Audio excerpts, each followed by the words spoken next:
Hey, so I've been playing fighting games for a few years, but 2x KO is my first tag fighter, so I had to learn a lot. And I thought maybe you'd like to know some of the things I've learned. For reference, I made it to Grandmaster in Season 0, which is early access if you're watching from the future, playing Jinx Braum. If you also aim to become a Grandmaster, there's gonna be some useful info for you here. If you're already a Grandmaster, maybe there will be something useful for you, but probably not. Okay, bros, I'm gonna assume you're not very good at the video game going forward, and I'm going to list everything I can think of that I used or noticed as being used on my way to Grandmaster rank. If you aspire to reach the heights of Grandmaster rank in 2x KO, you have to learn your combos. Optimize them. You're gonna win so many more games if your hits always corner your opponent and take 60 to 70% of their HP in the process. Not to mention, Limit Strike will get you to level 3 faster for kill combos, and you're gonna have burst available more often. You don't need turbo optimized Twitter twerk combos, but you should try to squeeze your combo scaling as much as you can. Here is the most important bit. Consider what situation you want at the end of your combo. For example, I want my combos to end with Braum, with Ice, and my opponent in the corner, without the ability to freely roll out. So whatever combos I try to optimize, I will want them to end in that situation. If you're playing Blitzcrank, you probably want your combos to end with Blitzcrank with Steam up in your opponent's face. If you're playing Ari, you probably want to do the Limit Strike Fireball setup. If you're playing Ilaoi, you probably want to end the combo with her Super 1 and your opponent in the corner. Jinx probably wants to end the combo with jumping charged heavy so she can throw her toys and cover the wake up options, etc. Figure out what is your team's best situation at the end of a combo and optimize for that. Getting both characters involved usually works best. Use assists, tag launchers, whatever you have to do to get as much damage as you can while ending the combo into whatever your best situation is. Speaking of which, in the majority of cases, you're gonna wanna end your combo with Limit Strike if you won't kill otherwise. For my Braum brothers, I find getting Ice more important, but if you already have Ice, end the combo with Limit Strike. This usually ends up with a bit less damage than ending your combo with level 1 super, but it gives you more bar for a level 3 assassination in the future, and it gives you some burst bar as well. Then you do your character's thing, if your character has a thing, otherwise you just do normal walkie. My advice for figuring out what kind of combos to go for is dig around the internet and see what people are doing. Either copy paste where applicable or cobble something together yourself. Furthermore, hopefully with all the combo digging and trying out different routes, you've gotten a decent idea of how your character's tools work in combos. Because another very important part of the combo game is getting as much as you can off of random hits. This game is basically a massive scramble with a side of holding mix. So very often you won't get your clean and crispy medium heavy starter. What do you do then? Play some games, either pay attention to what type of hits you're getting most often, or go back and watch some replays and notice when you got a hit but didn't get a combo. Or maybe you did get a combo, but hey, what if you can squeeze more damage out of this situation? Or turn it into your preferred gameplay situation, such as get ice on Braum. Optimize that. Oftentimes, you can't really confirm those situations, but if they happen often enough, you know that's a prime time to call an assist if you have an assist that can help you pick up that combo. That way, if you get the hit, you get the combo with the assist. And if you don't get the hit, you're plus thanks to the assist, and you get to keep going. Plus means you have frame advantage. There's a link to a glossary of fighting game terminology in the description if you don't understand anything. This segues to the next big thing I wanted to talk about, which is assists. Your assist is the fuel of your jet engine. With it, you're flying. Without it, you're a sitting duck. That was a big thing for me to learn coming from fighting games that don't have assists. Literally everything you do is either enabled or enhanced by an assist. Oh, your Warwick 50/50 is dangerous because your sweep is punishable on block? Well, no. It's actually plus on block if you use an assist. God, I hate Warwick. You can also cover your jump ins with an assist to guarantee you won't get anti-aired. And if your opponent tries anyway, the assist hits them and you get a full combo. You can do any belligerent thing that would otherwise spell your doom. And if you call an assist at the right time, you're actually twerking on your opponent instead. Unless you whiff a throw or a super, you can't cover those with an assist. Furthermore, Things that don't normally lead to a combo maybe do lead to a combo if you use an assist or a tag. Prime example being Ari's forward throw, which she can't combo off of, but if you have Vi assist, she can.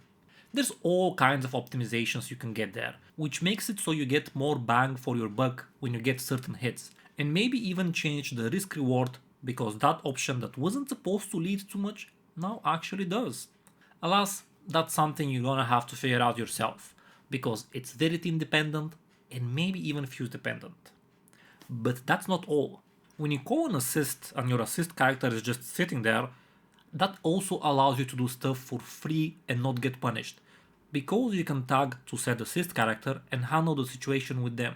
For example, if I use Brom's shield assist, I can throw a rocket with Jinx and not worry about random jump ins, because if someone jumps while I'm throwing a rocket, even though they would normally be able to get a jump in as a result, I can now tag into Brom and anti-air with him. You can also react tag during combos when your opponent bursts, so you'd block it with your assist character, but that requires them to already be on the screen, so it's not something you can always do. Recognizing those situations is something that will help you climb the ranked ladder quite a bit, both when you have the option available to you and when your opponent has it. Don't burst if your opponent's other character is on screen unless they are already tagged and they're not running freestyle. Don't commit to punishing a punishable move or jumping if your opponent's assist is nearby. Overall, be wary of the situation and factor in tag as variable in your calculations when devising your next course of action. In my experience, this, broadly speaking, is the hardest thing in this game. There's just so many things to consider and the situation changes on a dime, forcing you to recalibrate all the time, all the while reacting to things such as jumps, mix, parry folder, and whatever else, while considering the relative position of all characters on the screen and their unique options. That's really hard. Furthermore, always try to do something with your character before you tag them out. Usually a move with a lot of block stun or a projectile, so when you tag to your other character, you can run up and run offense. So for example, if I'm tagging into Brom, I'd probably throw a rocket as Jinx. If you've got Ahri on the screen, you can do that super long bow move and run up with your other character, maybe even get some mix out of it. Always fill the screen with as much junk as you can. As I mentioned before, considering a ton of things while paying attention to resources and reacting to what your opponent is doing is really fucking hard. So do your best to put your opponent in that position. Throw everything in the kitchen sink at them. And while you're doing that, be on your toes to hit confirm situations with your assist. You toss a forward advancing assist and it hit, tag and get a combo. You call an assist and throw a rocket to cover them in case your opponent tries to spunk them, and the rocket hits before they can slap your assist, tag and get a combo, that sort of stuff. The next big thing after assists is getting familiar with your character's buttons. Technically speaking, that's actually the first thing you'll learn, since most of what we do in fighting games is move around and press buttons, but what I'm talking about here is a bit more specific. This game throws scramble situation at you left, right and center. So eventually you want to know what your best button is in whatever specific situation you find yourself in. And that's probably going to be a situation you've never been in before. So you need to input whatever the best button is on the spot. For example, when I was first playing this game, I kept whiffing lights because I thought they'd reach and I wanted my fastest button. You don't want to do that. You also don't want to use a button that's too slow because you misread the situation and then you get counter hit. There are two situations that I'm thinking of in regards to needing to be comfortable with your character's buttons on the spot. First, there is this thing called spacing traps, which plays exactly on that.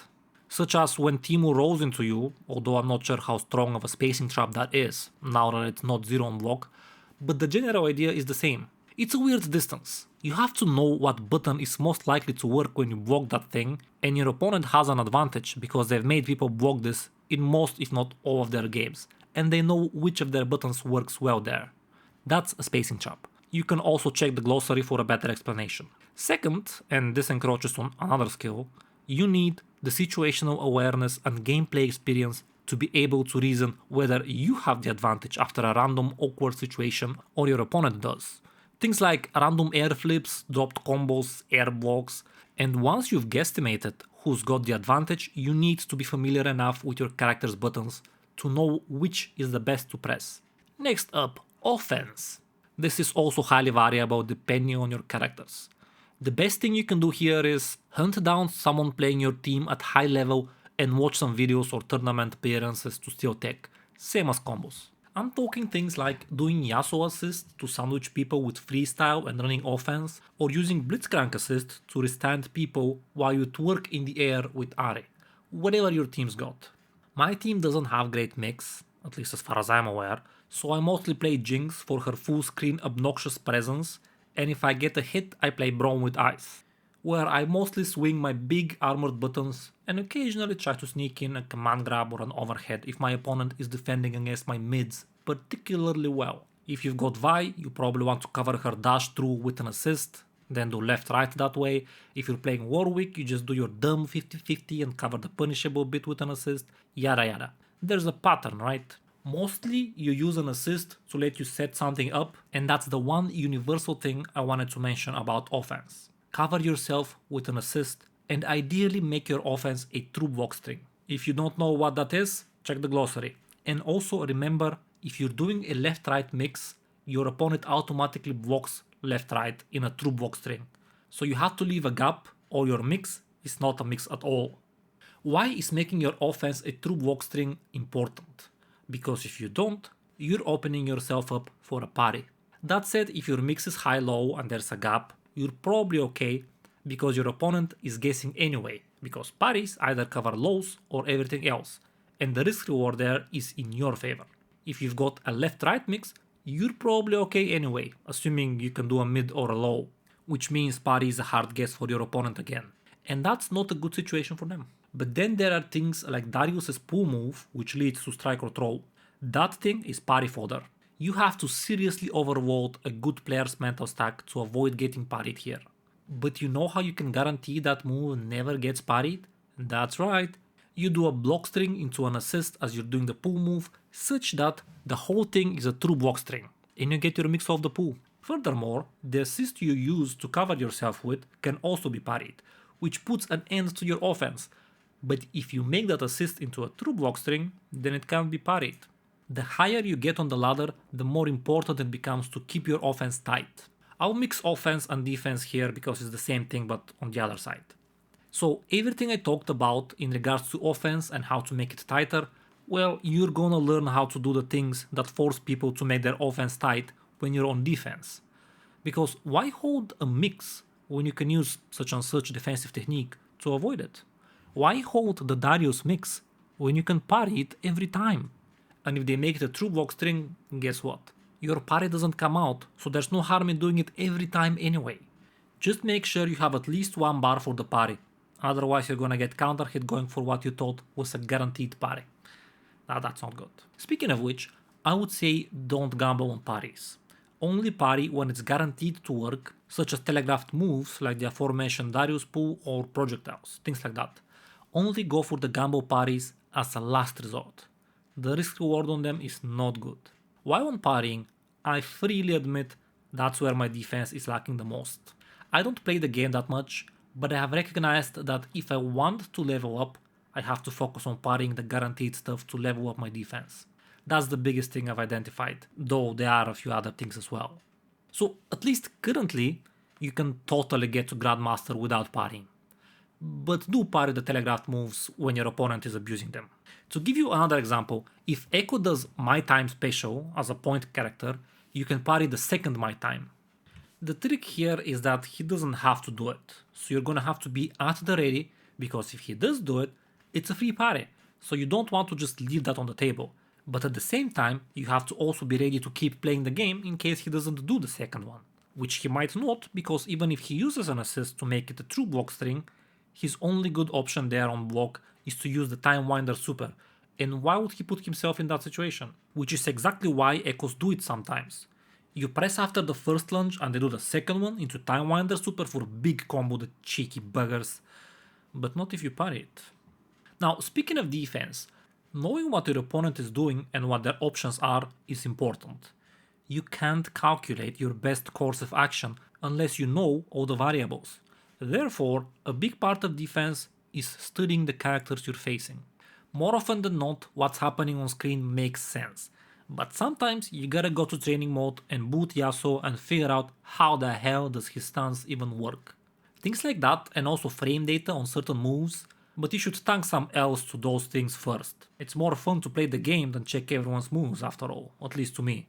And then when something proves to be problematic, you go and check what the situation is and how it works, then brainstorm ideas of how to deal with the situation.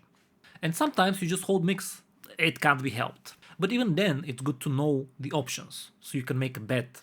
For example, knowing that Echo can teleport back to a charged double and do whatever he wants means that when you're forced to block the overhead, you know he can cancel the overhead into a low on the other side, assuming the double is on the other side. So yeah, you can't react to that. But if you never factor in that he can do it, you never block it. If you know what's happening, sometimes you can decide he's gonna go for the low on the other side, which Echo players tend to do most of the time in my experience, but then I get hit most of the time too, so they have no incentive to adjust there. And you just bet on that, and maybe you block a mix. That's good.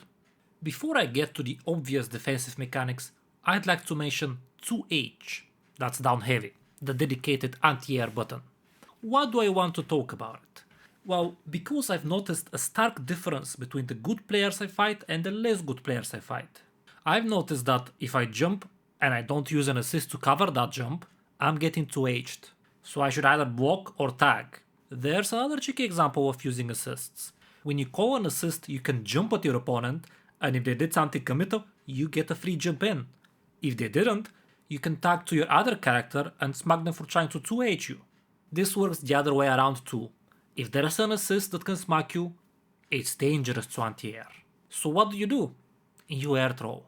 You may have heard that anime players are really good at air throws. I know I've heard that. Why? Because there's air blocking. So if they want to get something out of an anti-air, they have to throw you. Throws can be ticked, of course, and if you try to do that and your opponent presses a button as you jump at them, you can get hit.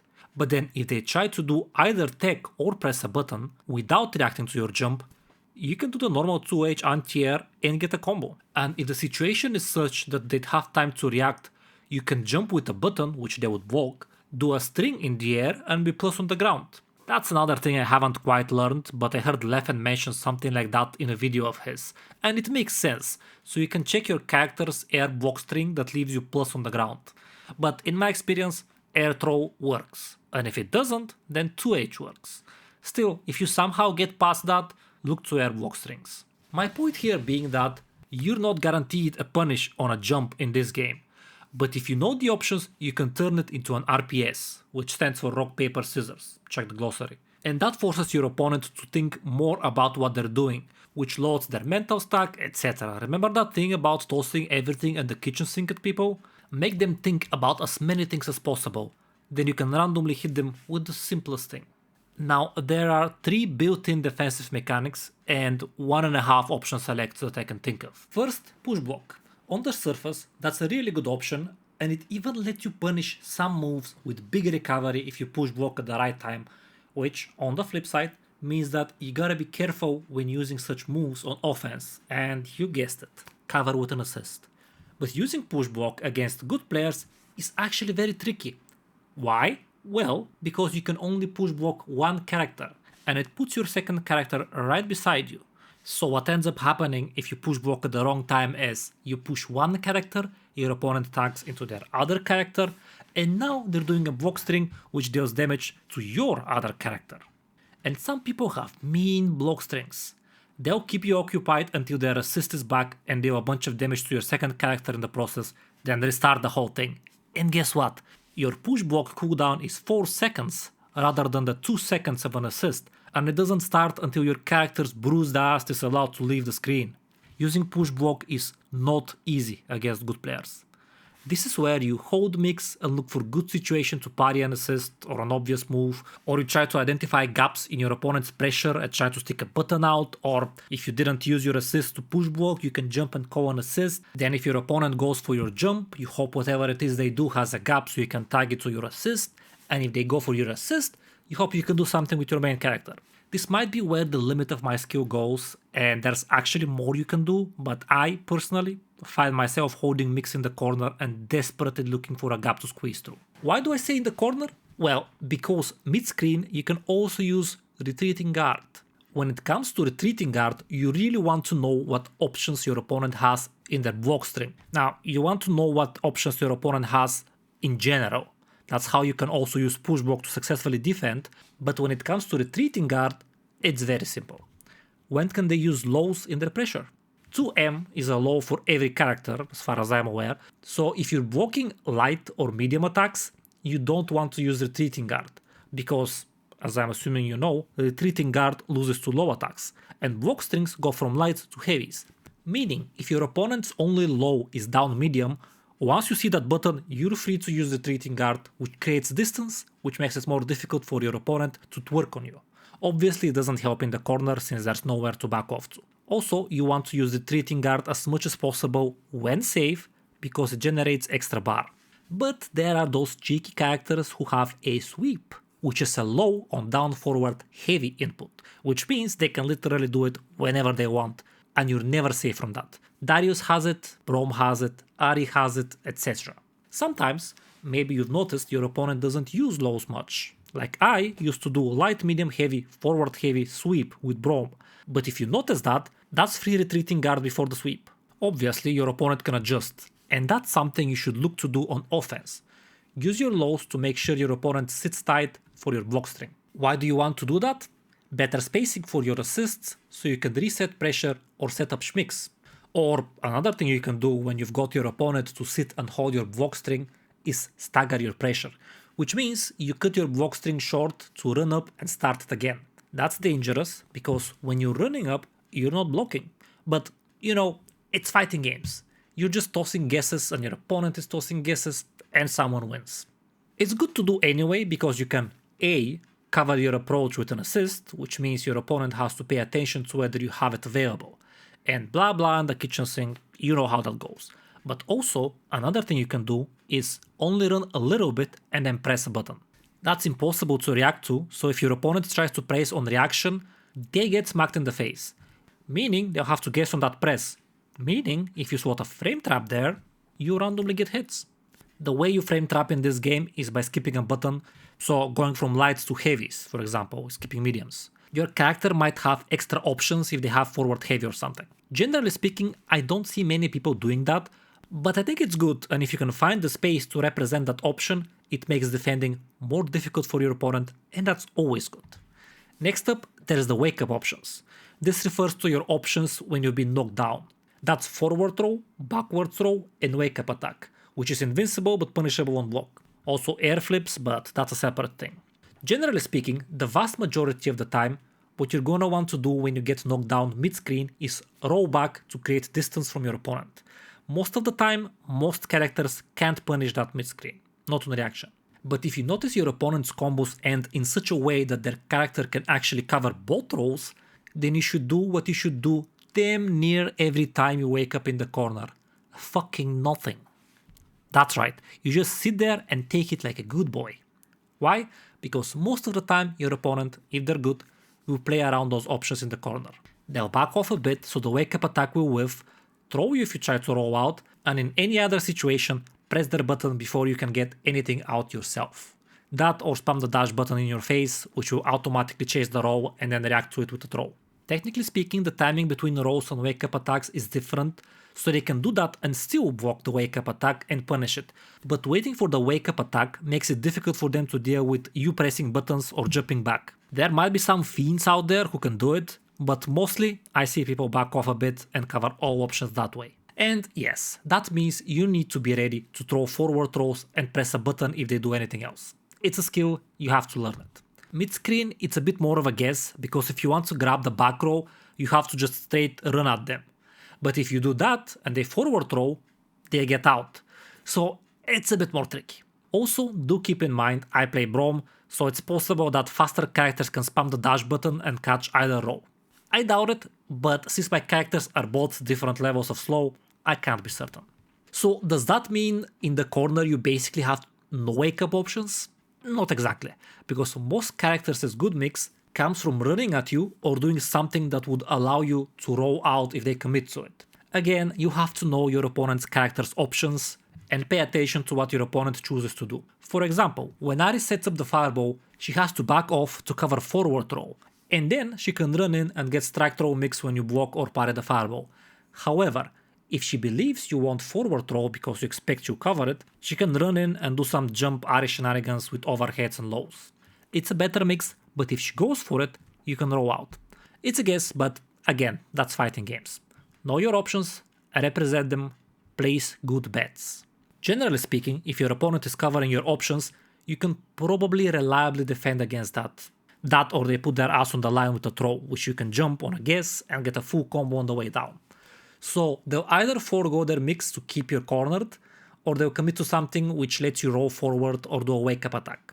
Pay attention and adjust accordingly. What about air resets? Man, I hate those. The distance you cover with your air flip depends on height, I think? I'm not sure how exactly it works. But sometimes you just flip a little and don't move very much. While sometimes you move more. So should you hold forward to get out of the corner? Or would that just get you hit because you didn't make it to the other side of your opponent and you get a fist in your teeth while holding forward? I don't know. What's worse is some people have optimized their air flip situation. So they finish their combo and they go for an air throw or force you to block something that leaves them plus in your face. But you don't know their combo. You don't know when you flip out, so you're not ready for that. It's a nasty mix, and the best thing you can do is notice they're going for it. Then when they go for it again next time, you hold down and their thing whiffs, and maybe you even get a punish. The trick here is that when you hold down, you can get comboed. So if they read you're gonna try that, or if the situation has happened once already, you can get punished for doing that. All in all, in my experience, this comes up rarely. So chances are you're not gonna be ready for it and you're gonna get air thrown, or your opponent gets free Oki since you can't do wake up options off of air flip. Most people don't go for those, but again, it's good to know your options so you don't just give out free wins against the people who do use such tricks. Furthermore, now that you know about this, you can consider whether you have combos that can make use of that. Maybe you can cook up something nasty and hit some people with it. Also, when you air flip, you can press a button on the way down. That's very awkward, because sometimes you're so close to the ground your button doesn't have the time to come out. It's also awkward for all the other reasons you can think of, given all I've said about anti-airing previously. But this mostly comes up in scramble situations where neither player is really ready for the situation, because if your opponent made you air flip and they were ready, you're probably getting blown up for trying to press a button. Did I mention I hate air flips? Yeah, I do. Especially when I haven't played enough to know what moves cause air flip. So I'm not holding back to avoid getting a roll on my wake up, but I don't make it to the ground and I get hit not holding back because I air flipped. I really hope they make rolls require holding forward or back. Down forward, down back, up forward and up back don't give you a roll. But at this point I imagine the developers are keeping it this way on purpose, so people will have to pay more attention when they're waking up, I guess? And then I randomly get air reset and I roll my eyes, but that's the game. I mentioned 1.5 option selects as well, didn't I? Well, if you come from other fighting games, you might be familiar with the delay take option select. That's when you press the button for taking a throw shortly after you expect you're gonna get hit. But like so shortly after that you might find it easier to press when you expect the hit to land and trust your brain lag to delay it for you. You gotta figure it out for yourself, I don't know how your brain works. That way, if your opponent hits, since you pressed your tech late, you're already blocking, so you're defending successfully. If they go for a throw, since there's a tech window, your delayed input gives you a throw tech. That's probably all in the glossary too. If you didn't understand what I'm saying, you can go check there for a better explanation. Now, this works in 2x KO, but you shouldn't do it. I still do it, because I'm used to it from other games, and that's why I'd call this one a half option select. Because it works, but there's a better thing you can do. Before I tell you about it though, I should mention that I've seen really good players go for delay taking, so maybe I'm missing some redeeming qualities of the option select. Okay, that other better thing I mentioned. Apply the same logic of delay taking, but this time instead of taking a throw, it's jumping back. Throws whiff if you're in the air, so if your opponent tried that, you get a free punish instead of a tech. Unless you're mid-screen and you jump back far away that you can get a punish. But either way, you defend successfully. Also, you can block in the air, so any hit is blocked, but not only that. There's no lows and overheads in the air, so you save yourself from high-low mix-ups. But wait, there's more. Pre-jump, which is the amount of time after you press jump but before you've jumped, meaning the amount of time you're vulnerable to attacks, which is also why you want to delay instead of just holding up back, is 4 frames, whereas throws are 6 frames, so it's also faster, therefore safer. What do I mean by safer? Well, if you do those option selects, that doesn't solve all your problems on defense. Your opponent can delay their attack so that they would match your throw startup or pre-jump frames, and you get hit. That's gonna happen, and it means you need to adjust your timing against this player and delay even more or not delay at all. That's also a classic fighting game mind game. The jump back option select is also called fuzzy jump. If you notice someone saying that, you know what they're talking about. It's really important for defense at high level. You can't just always do it and defend for free, but it's a really good option to represent. Furthermore, if your opponent doesn't get good Oki in certain situations, meaning they have to hit you from further away, sometimes jump back is free-ish, meaning they can't hit your pre-jump and they'll have to just hit your air block. And if they call an assist and try to twerk, well, there's no high lows while you're in the air, so some of your defense plays itself. And then you drop down and you have to defend for real, but it's still better than nothing. Okay, but if they can't hit my pre-jump, why did I say free-ish? That's because another option in your toolbox against people who use this technique, and of course something you have to look out for when you're bunny hopping yourself, is air throws. That's right, you just don't press your button, you let them jump, you jump after them, and you throw their asses back on the ground, which should convert to a combo, love your character. This then goes into the whole anti-air mind game I described earlier. But what about backdash spamming? I hear that's a big thing. Yeah, well, kind of. Remember all those use cases for assist I talked about? Remember how I said your assist is your jet fuel? Yeah, that's why people spam backdash. They're buying time for their assist to come off cooldown, then they do whatever wicked plans they've concocted with that assist. If you run at them, they'll probably just call a neutral assist to shoulder check you or whatever, then either tag it to that other character and be plus in your face, or get a combo if it hit. Or just run up with their point character and do a big move, then tag to use the block stun of that big move on their other character for a mix, or etc, etc. That's why it's strong. That's why people do it. The assist cooldown is only 2 seconds unless you use it for fuse or push block. So it pays off to back away for 1 time winder time on the odd patch, and then whenever you do, get supercharged.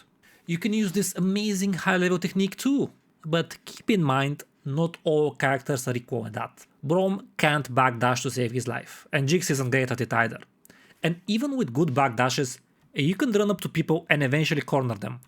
It's mostly what else they do besides backing off that's important. Jinx might throw rockets at you, Teemo might have mushrooms on the way, Darius might press a button on your run-up, etc. You gotta be careful, and importantly, if your opponent tries to toss an assist as soon as they get it and use the good situation I described previously, remember that you can parry assists. Yeah, it's a reaction check. Yeah, you probably won't get it every time, but again, it's an option you should represent. Don't let people get away with it for free. Walk them to the corner and react to their assist calls with a parry. It will make their game significantly harder. Also, I should mention that while backdashing can be hit or miss, jumping back is really good. I do that all the time to buy time for assists, and you should too. Jumping back creates distance, which makes your opponent's options more difficult to represent. All the RPS stuff I talked about that have to do with jumping people, that's usually when they're jumping at you or in the corner. If your opponent is jumping back and there's a lot of stage for them to jump back to, you just gotta take your space and watch out for their assist when it comes off cooldown. Generally speaking, this is all I can think of. There are some specifics I haven't mentioned, double down letting you use a projectile super to skip that whole goose chase with assists and jump back, some specific character or anti-character tech, team combo stuff, etc. But there's too much of that. This game rewards grind, that's my read of it. The more you play, the more of those things you learn, and the more used you get to all those things you have to react to, and to the things you have to consistently consider, the easier all of that gets. You just have to play more. And with that in mind, I'd say if you haven't learned most of what I talked about yet, don't try to learn all of it at once. Tank some L's, work on small things, one after the other, and eventually you'll make it to whatever goal you've set for yourself. I'm confident with the current level of Grandmaster, if you eventually learn to do everything I said, you easily get at least that far, unless they change something about the matchmaking or it's the start of the season before the ranks settle down. There's just one more very important thing I'd like to suggest you do that will help you get better, and that's work on your mindset. Losing sucks. Losing will always suck. And if it doesn't, you're doing the wrong thing, whatever it is. If you don't care that you lost, it's the wrong thing. That said, trying to win outside of, say, tournaments or something is the wrong approach. Instead, try to learn. If your opponent is beating you, how are they beating you? What are they doing? What options do you have to defeat them? What could you have done better, reasonably? What I mean by reasonably is you could always say, I should have parried there, okay. But that's just a wild guess, because at the very least they can do a low or a mid. Yes, you could have parried. Yes, you could have parried all the other times they gave you the opportunity, and you would have won. But that's not reasonable. Lucky guessing is not getting better. That's the mindset shift everyone talks about, and I'll add my voice to it. It's good. Always look for things to learn, and you will get better. But there's also another type of mindset that I think holds people down in lower ranks. I'm talking about the it's bad but it works mindset. That one thing you do that you know is bad, but you keep using it because people don't punish it. For example, always going for a throw because nobody takes it. Or not covering your jumps with an assist. Or spamming Darius's pool because nobody can deal with it at your rank. Playing with that mindset is optimizing for your current skill level. If you want to get better, you have to optimize your gameplay for playing against better opponents.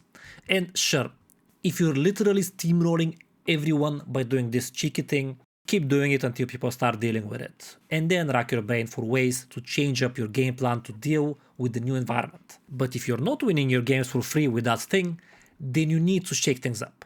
You need to learn how to win in such a way that you don't require that thing people in your bracket can't deal with just to keep yourself in that bracket. That's what I think anyway. The moment I notice an aware opponent can always deal with something I do, I drop that thing. It can still be a gimmick for the bag of gimmicks that I toss when I feel like I've represented enough things that my opponent's mental stack is so full that I might just get away with this thing.